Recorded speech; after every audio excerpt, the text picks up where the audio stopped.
G Collects back again with more Pretoria Gaming Expo, and I know I got another reoccurring guest, but they got some more updates. They got some new comics for y'all. I'm with Mike Watson. How's it going? It's going good. Glad to be here. So what's been new with Freestyle Komics? Oh man, a lot. We just successfully funded our latest Kickstarter project, 5-star number 3. Our goal was 3,000. We did, I think, 3,280 on there. So we're getting that process. We're wrapping up the Vigilance trade. You know about Vigilance because you interview Fee all the time. So we just got her trade finished, and it is going to take 30 days to get from China to here, because it's the first time we've printed our books overseas. Lord, I get a lot of my statues from over there, so I know how that is. Expect the delay. Yeah. So I'm hoping it won't be one, but the expectation's there. So I have a newer audience who hasn't seen what we did the last interview. Can you break down Vigilance for them one time? Oh yeah, Vigilance is one of our flagship characters. She is the world's strongest superhero. She works for the government full time with no secret identity, but she has amnesia, and she's starting to believe the government's lying to her about who she really is. We're 4 issues in on that. The current team of Guida, he is our artist, our long-term artist, and Stephanie Menard, she is the ongoing writer.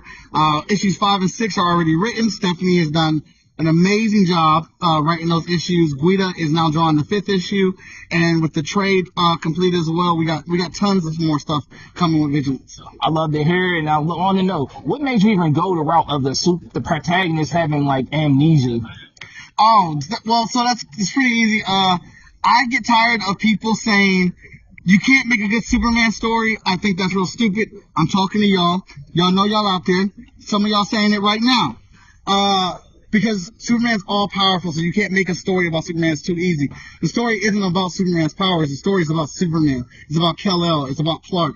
His family. That's what the story is about. You can make an endearing story with the character, and they can have all the power in the world. Take One Punch Man, for example. So when we did Vigilance, I wanted Vigilance to be the world's strongest superhero, but giving her amnesia is going to give our audience and crowd the opportunity to grow with Vigilance. So once she decides who she's going to be outside of the cape, you're going to be part of that journey. So if she tries coffee and doesn't like it, you're going to be there for it. If she goes on a date with a man, a woman, a they or them, and whatever experience you have, you're going to be there for it, because we're going to put Vigilance together as a person outside of that costume within each issue that we go into. See, I love to hear that. You got a fleshed out story, a fleshed out character. And side note, I know I talk about One Piece is trash, but One Punch Man is definitely overrated. So y'all can definitely get mad at that. No, it ain't even overrated. It's trash. We putting that in the dumpster. Yeah, we going there today, boy. And then also I want to know, like, have you had any negative feedback or struggles since she is a black woman representing and being basically like Superman? Honestly, no, I have not. That was one of the things that I wanted to do with creating this character. I wanted it to be a woman. I wanted her to have a costume that actually made sense, that was practical, and I wanted her to be a woman of color, because we don't see any of that. And I know Storm got her #1 issue, and it is fire. I understand that, but that just came out last month, and I've been reading comic books for over 20 years, and I have not had an ongoing series featuring a woman of color without having a man help them that was not over-sexualized in a practical costume. I have not seen it until we got, Storm #1, the ongoing series. So I wanted my daughters to be able to see themselves in the work that I do. I wanted them to see somebody that looked like them. And I really wanted to have a woman that did not need to have the help of a man or anyone else to solve her problems, so we can really go on the story with her character development and the ramifications of her choices from her past life. That's dope, man, and that's incredible. And you also have a lot of other representatives of the community, too, in front of us. Can you talk about these comics here? Yeah, so we got our flagship title. The first book that started it all is Hotshot, and it takes place in Columbus, Ohio. Hotshot's a young man in college trying to prove to his ex-girlfriend that he never cheated on her without revealing he's a superhero, but not get kicked out of college because he's never there, because he's a superhero.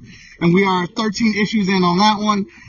The latest issue right here that we have right now, he has to go back and face his stepfather, who was physically abusive to his mom, but now his stepfather is possessed by a demon, and he has superpowers, and he's not a kid anymore. Lord have mercy, my head was about to explode. That's a lot going on there. Is there any chance that could get animated? Because that sounds crazy. I would love for that to get animated. Anybody want to hit me up and could do that for me or work with me on trying to get that animated? At least let's make a trailer for it. I would love to. My animator friends, y'all heard that. That is insane. That story was like, Jesus Christ, it just only got worse. And you have some other pictures and drawings that you've done on the front right there. Can you talk about those for a second? Oh, yeah, I do prints. So I do a lot of mainstream prints of characters that I love and do. And then also we have prints of our Freestyle Komics characters that the Freestyle Komics team has helped me color and ink while I'm doing the drawing. And then also some other artists has helped with those as well. But we got over 200 prints that are available. You can flip through in the books, and we got desktop mouse pads and Epic 21, which is our card game featuring our characters. So out of all of the characters and all the issues you have, what's been the most receptive one out of them all? I would say, as of now, it's Hotshot has been the most receptive one. Like I said, it's our first book. It's our flagship character. We have the most issues of him. Hotshot's also featured in the gallery here at the Greater Columbus Convention Center with one of 3 other comic book characters. And we are the only comic book characters in the gallery of over 500 pieces at the Greater Columbus Convention Center. Hey, man, you got to say that again. We are one of 3 comic book characters out of 500 art images in the Greater Columbus Convention Center. That's what I'm talking about. Let them know. And for people who want to read some of this stuff, where can they read it at? Oh, easy. You guys can check us out at fsknow.com. You can hit any one of those. The QR code at the bottom has all of our social media information. And you can check out fskgo.com. Those are our 2 websites. Is there any upcoming projects people should be looking forward to? Emerald Quest. Emerald Quest is our fantasy book. It's a 15-year-old girl who is the youngest general in the Queen's army. She can fight. She's mastered every weapon, every fighting form, a great strategist, and no one knows why or how she can do any of this stuff. She has a very dark and mysterious past that holds the key to her world's future salvation. We got 3 issues of that out. The 4th issue is being colored right now. The 5th issue is already written. We're getting ready to launch the trade, collecting the first 4 issues.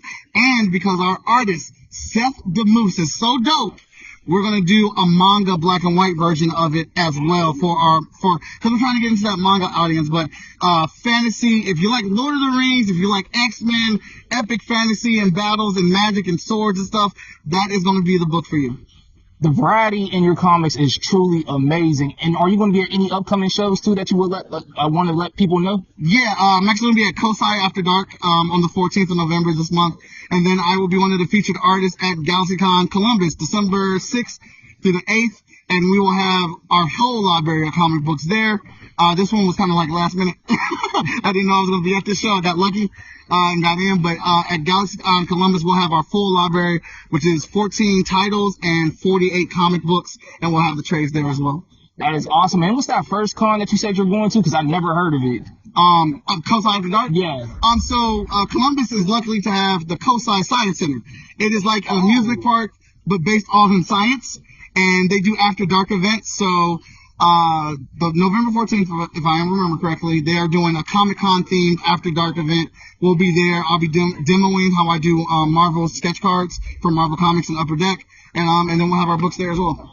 Thank you for that info. I'm going to look into that because I never heard it at all. Oh, yeah, they do a lot of them. They're themed differently each month. They do one once a month. Oh, yeah, I'm out to look heavy into that. For anybody's interested who want to purchase anything, is it cheaper for them to catch you at a con or online? Either or. Our books, our prices are all the same across the board. If you do it on our website, I ship once a week. At the con, you get to meet and we get to argue about anime and comics. Since you want to argue about anime before we get up out of here, is One Piece trash? One Piece is not trash. It's just not for me. I have tried to watch it. I could not get into it. I am not a fan of the animation or how long the show is. It's too much for me. But I respect those that enjoy it. I am more of Naruto, My Hero Academia, Kaiju number 8. Full Metal Alchemist Brotherhood, Cowboy Bebop, Samurai Champloo. Those are more of my animes fix. And then, yeah. Man of the culture, and he politely said One Piece was trash, y'all. Don't let him dress it up for y'all. One Piece is trash. Never forget that. But I will say there was an anime short of One Piece about the sword, the legend of the sword that one of the characters get, and that was really dope. I do have to give him that. And where can they find you on social media one time for the fun time? Oh, most epic art, as in the most enthusiastic person in comics, on all social media. Y'all heard that? I'm JG Collects, and like that, we out. Later.